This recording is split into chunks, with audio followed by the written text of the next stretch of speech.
look at all those cute slimes. Oh, okay. The lamest fighting I've ever seen.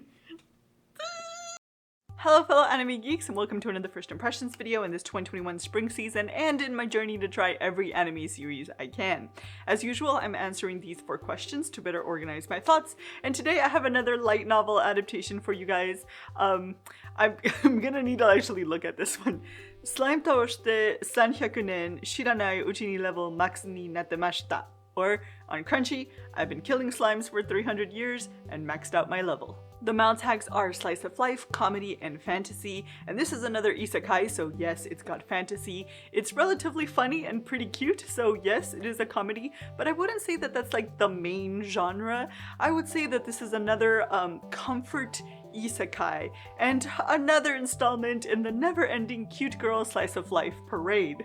As such, it does feel very familiar in tone and tropes and reminds me of a few other things. The premise that this deity or group of deities are overindulgent and take pity on this overworked adult who dies in some sort of like funny or dumb or unfair way and gives them a magical, couchy new life that is somehow dependent on slimes is pretty much Hirowareta Otoko. And apparently that light novel was actually published in the same year, later in the same year in 2017. Here, our protagonist gets her fresh start as a 17-year-old witch who's actually immortal and has an easy income and a ready-made home in a peaceful town, and all she wants to do is just settle down and get some well-deserved rest. Kind of like Princess Suya in Maojo de Oyasumi.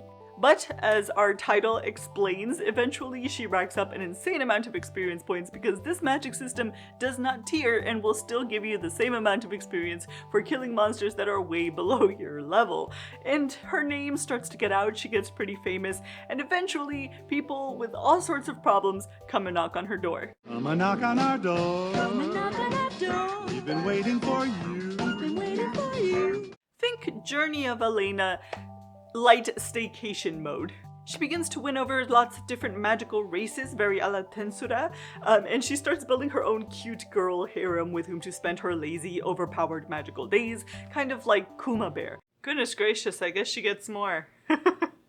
There's a lot of cute girls in this ending. Now, our protagonist claims the title of kind Onesan, but in this first third we also get sexy Onesan, ditzy fanservice bimbo, a couple of cute lolis, and a dragon maid, much like, well, Dragon Maid.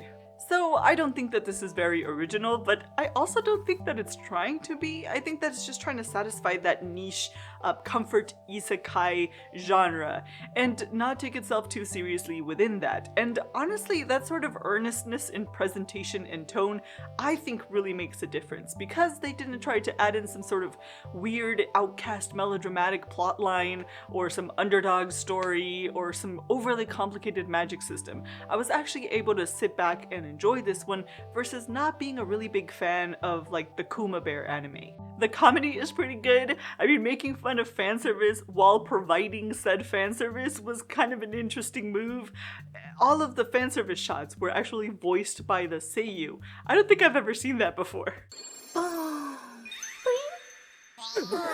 And there were all sorts of different comical nods to our protagonist's previous life as an overworked company employee, like the fantasy equivalent of an energy drink. But this was funny because of the contrast in setting, right? But they also created these really heartwarming moments. I liked the opening. It was cute and funny and quick and descriptive of the premise, and I figured out why it reminded me of that crazy ending of the first part of Kumo-des. It's because it's the same quick, talented voice actress. Man, Yuki Aoi is really making the rounds in reincarnation isekai this season. So, is it worthwhile? Actually, I think that this is pretty good for its genre. It might satisfy your need for comfort isekai, which was a genre that I didn't know I needed until Hirowareta, which, by the way, really unexpected second season announcement. Woohoo! But even though I found it pretty enjoyable and worthwhile, and I love overpowered characters, Slime 300 isn't really for me. I'm not really into the whole cute girls sit around and do nothing but like eat yummy food and take a bath together sort of thing.